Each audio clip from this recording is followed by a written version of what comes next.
आपको गर्व होना चाहिए हिंदू होने पे, और गर्व से कहो हम हिंदू हैं। जो गांधी जी हैं वो नेताओं के लिए आदर्श हो सकते हैं, हिंदुओं के आदर्श नहीं हो सकते। अरे सर, जब गुरु गोविंद सिंह ने आवाज़ लगाई तो 5 प्यारे खड़े हुए, और उनमें सबसे पहले खड़ा होने वाला जाट था। तो आप जाटों के गांव में खड़े हो। अगर ये गांव खड़ा हो जाता है और जाटों के गांव खड़े हो जाते हैं तो बाकी सारा हिंदुस्तान अपने आप खड़ा हो जाएगा। आप उसके लिए निश्चिंत रहो। अब विधर्मियों ने, विदेशी शक्तियों ने, वामपंथियों ने हमें दलित दलित कह करके हमारे भाइयों को हमसे दूर कर दिया। किसी भी नेता को इतना बड़ा ना बनने दें कि वो अपने आप को राष्ट्र का पिता मानने लगे। राष्ट्र के बेटे हो सकते हैं।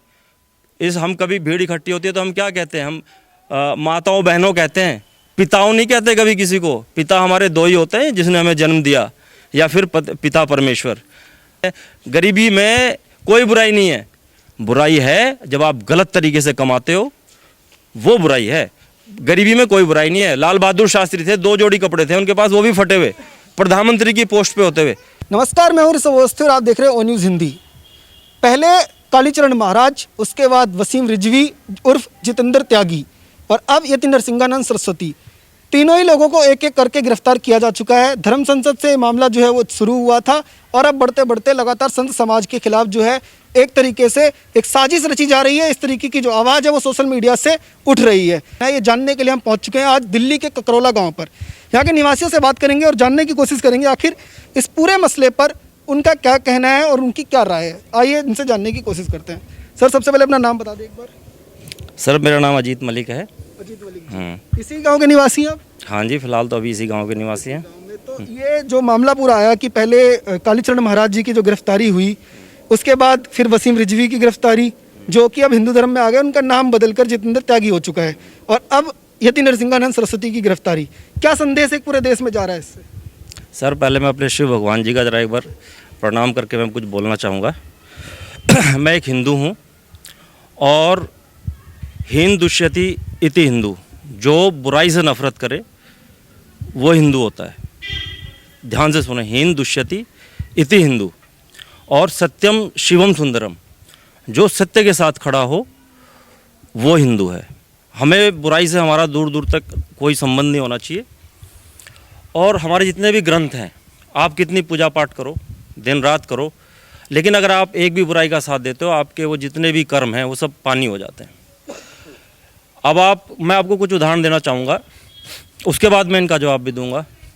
भीष्म पितामह जो थे वो बहुत पितृभक्त थे, और हर पुत्र का ये फर्ज होता है कि वो अपने बूढ़े माता पिता की सेवा करे, और हर पिता का ये फर्ज होता है कि वो अपने बच्चों को अच्छी शिक्षा दे, उन्हें योग्य बनाए। वही पितृभक्त थे भीष्म पितामह। लेकिन उनको जब मौत आई तो तीरों की शैया पे क्यों आई?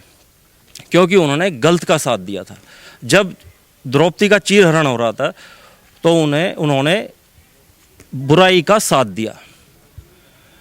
रावण एक बहुत ही बड़ा भक्त था शिव जी का, लेकिन उसने गलत का साथ दिया, इसलिए वो भी धरती पे पड़ा रहा।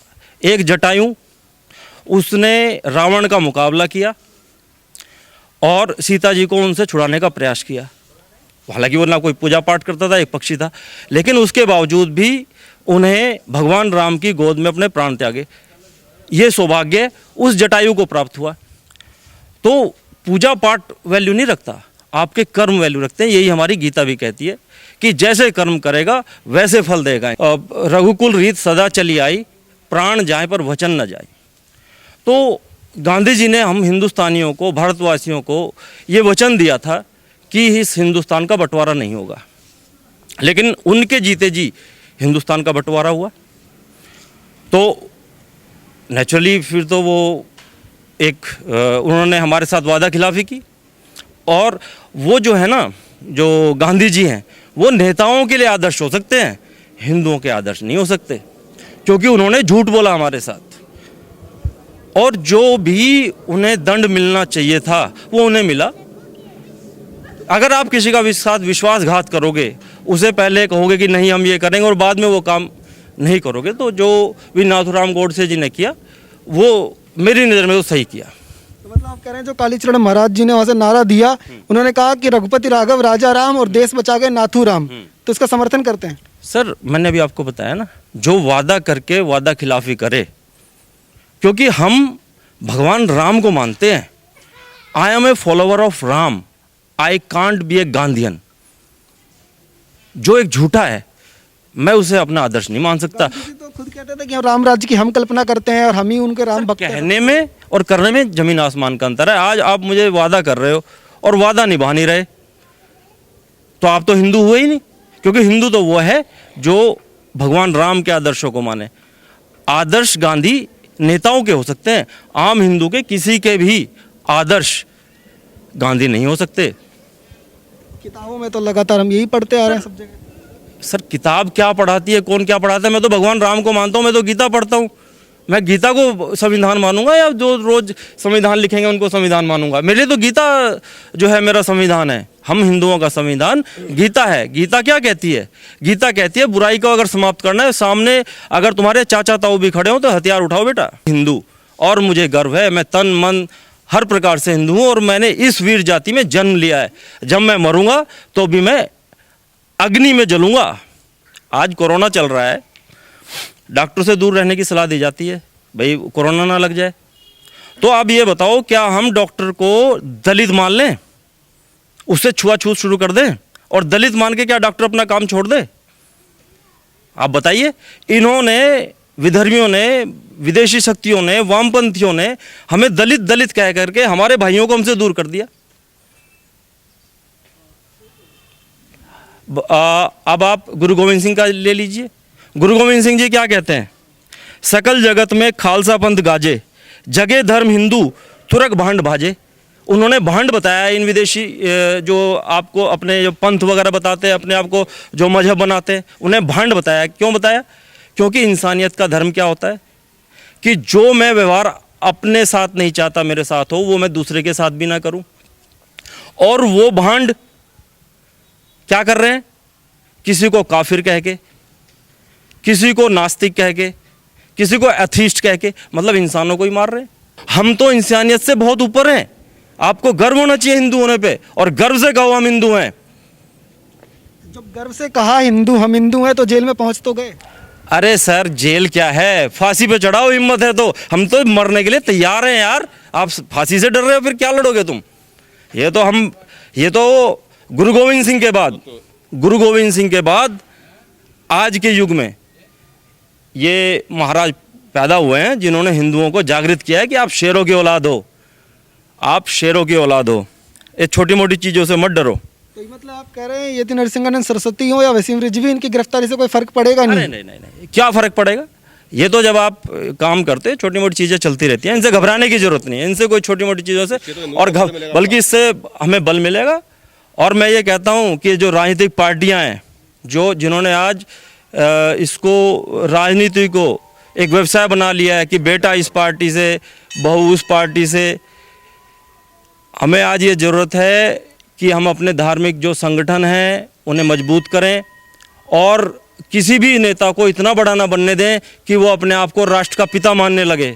राष्ट्र के बेटे हो सकते हैं। हम कभी भीड़ इकट्ठी होती है तो हम क्या कहते हैं? हम माताओं बहनों कहते हैं, पिताओं नहीं कहते कभी किसी को। पिता हमारे दो ही होते हैं, जिसने हमें जन्म दिया, या फिर पिता परमेश्वर।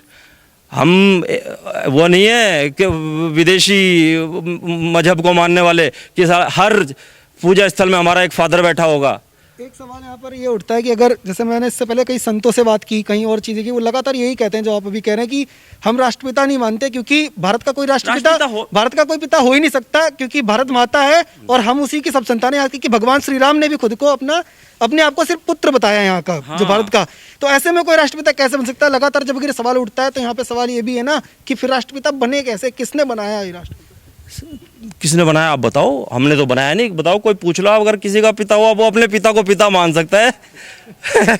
कोई हो तो बताओ। आप टीचर भी हैं, स्कूल में पढ़ाते हैं, तो अगर किताबों में लगातार पढ़ रहे हैं तो कैसे मतलब ये चीज़ आई? फिर लोगों, बच्चे अगर पढ़ रहे हैं तो उनको कौन जागरूक करेगा फिर? सर ये तो जागरूक, अब हिंदुस्तान बन रहा है, जागरूक हो रहा है, तो हम तो चाहते हैं हिंदू राष्ट्र बने।